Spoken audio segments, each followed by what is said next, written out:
Assalamualaikum warahmatullahi wabarakatuh. Apa kabar sobat YouTube sekalian? Semoga teman-teman semua dalam keadaan sehat ya, untuk menjalani aktivitas pada hari ini. Hari ini hari Senin ya, kita kembali di dalam pembicaraan saat berangkat kerja ya. Jadi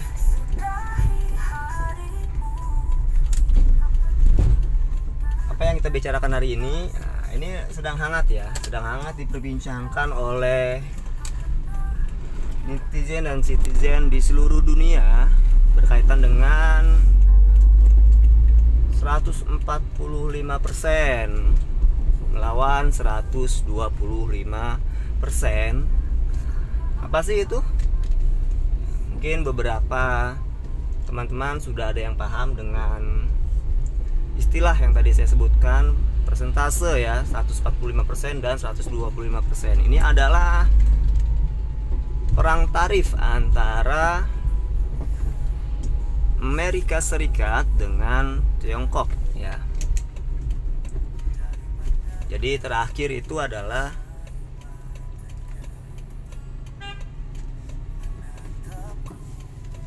Amerika Serikat memberikan tarif ya dagang kepada barang-barang ekspornya Tiongkok sebesar 145%, dan Tiongkok membalas menjadi 125% untuk juga barang-barang ekspornya Amerika Serikat. Nah, sampai kapan ini terjadi? Perkembangan terakhir sih, pihak Amerika Serikat mulai melunak ya. Informasi dari beberapa media yang saya lihat disampaikan di sana ada pengecualian produk-produk yang tidak terkena tarif 145% ya Amerika terhadap Tiongkok ya, seperti smartphone dan instrumen-instrumen yang berkaitan dengan teknologi telekomunikasi seperti itu. Lalu apakah Tiongkok akan menerima begitu saja negosiasi yang sifatnya belum final ini dan belum resmi dilakukan oleh kedua negara, hanya saling balas-membalas tarif dan juga saling memberikan kebijakan satu sama lain. Lantas sepenting apa perang dagang ini bagi perekonomian dunia? Ini berbeda-beda dampaknya ya teman-teman untuk setiap negara, karena belum tentu satu negara dengan negara yang lain itu mempunyai relasi bisnis atau hubungan perdagangan ya, sehingga tarif-tarif yang diberlakukan ini pun ya, masih akan sangat dinamis ya. Kalau saya lihat geopolitik global hari itu sangat dinamis ya. Bisa berubah kapan saja, sehingga ini akan mengakhiri era perdagangan bebas yang saya lihat ya.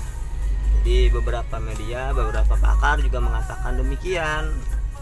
Kalau kebelakangan ini kan dalam beberapa tahun kita ada di dalam era perdagangan bebas, kebijakan-kebijakan itu dipermudah supaya perdagangan internasional itu lebih mudah dijalani dan bisa saling menguntungkan ya antara negara-negara eksportir dan importir seperti itu. Apa sih yang harus dilakukan negara kita sebetulnya? Ya, kalau saya punya pemahaman, negara kita ini negara yang sangat kaya. Tapi masalah klasik yang terjadi di negara kita ini sulit sekali disembuhkan ya atau diberantas. Apa ya, kita sama-sama tahu lah. Tingginya kasus korupsi, ya, kolusi dan nepotisme. Ini adalah virus yang belum ada antivirusnya di negara kita. Bagi saya seperti itu. Karena jika melihat kekayaan alam Indonesia, kita bisa ya punya potensi besar untuk menjadi negara yang maju untuk menjadi negara adidaya bersaing dengan Amerika dan Tiongkok. Seharusnya bisa ya. Tapi ternyata kita mengidap penyakit ini disebabkan oleh virus ya, negara kita ini, dan virus ini belum ditemukan vaksin dan obatnya. Jadi akan terus seperti ini teman-teman. Ya, saya bukan pesimis terhadap negara kita sendiri, tapi kan dalam kurun waktu 20 tahun terakhir berkembang seperti apa sih negara kita ini, dari sisi teknologi ya, kemakmuran masyarakatnya, infrastruktur pembangunannya. Ya kita bisa bandingkan lah dengan negara-negara tetangga yang dekat dengan kita, yang masih satu rumpun ya, seperti mungkin Malaysia, mungkin Singapura, Brunei Darussalam. Ada alasan klise di balik ya, sulitnya negara kita untuk jadi negara maju, yang dikatakan bahwa negara kita penduduknya 200 juta lebih, 270 jutaan. Ya benar, itu faktanya demikian. Tapi di balik fakta itu kan juga ada fakta yang bisa menunjang bahwa rakyat 270 juta orang ini ya, bisa tetap akan sejahtera jika ingin diperhitungkan dengan kekayaan alam yang kita punya ya. Kalau saja kekayaan alam Indonesia ini dimanfaatkan sebaik-baiknya untuk kemakmuran rakyat ya, misalnya masyarakat yang jumlahnya 200 juta ini bisa makmur semua, roda ekonomi berjalan dengan baik, dan kita tidak bergantung pada negara manapun. Bisa sebetulnya ya, bisa, sangat bisa. Kuncinya apa? Ya kita berikan trust kepada orang-orang yang kompeten di dalam bidangnya masing-masing, yang punya integritas. Nah, negara berikan kepercayaan, jadikan mereka tenaga ahli, jadikan mereka orang-orang yang berkontribusi lebih untuk negara kita. Dan negara kita juga jangan hanya memanfaatkan keahlian mereka, tapi berikan timbal balik yang pantas, hargai keilmuan mereka.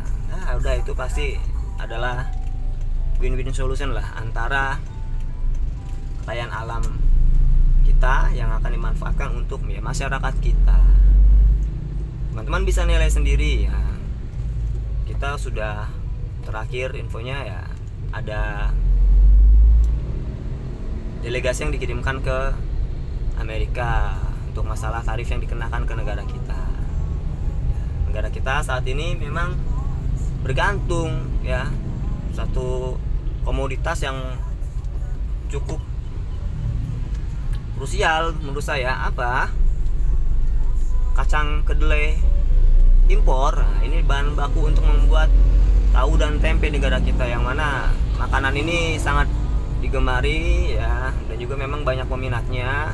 Sebab apa? Harganya yang terjangkau, nilai kandungan gizinya yang bagus itu teman-teman. Jadi kalau untuk kelas kedelai saja kita masih bergantung pada negara orang, padahal kurang subur apa tanah negara kita ini itu ya. Nah, jadi inilah sulitnya bila kita melihat apa yang dilakukan oleh pemimpin-pemimpin kita, yang sampai saat ini saya melihatnya belum signifikan lah kemajuan yang diberikan.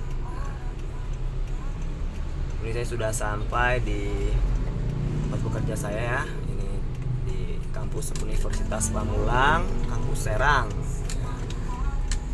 Silakan teman-teman juga bagi yang mungkin sanak saudaranya berdomisili, bertinggal di daerah kota Serang dan sekitarnya, bisa mempertimbangkan untuk kuliah dengan biaya yang terjangkau di kampus ini ya.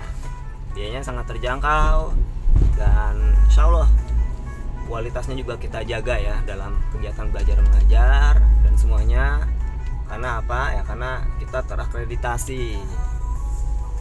Jadi lembaga ini legal dengan fasilitas yang sedang terus dibangun dan juga terakreditasi. Demikian celotehan saya pada hari ini berkaitan dengan perang dagang yang sedang terjadi ya antara Amerika dan Tiongkok, serta sedikit ya keluh kesah saya juga terhadap negara kita Indonesia. Sampai jumpa di celotehan berangkat kerja selanjutnya ya. Terima kasih yang sudah menyimak, jangan lupa di like, komen, dan subscribe. Assalamualaikum warahmatullahi wabarakatuh.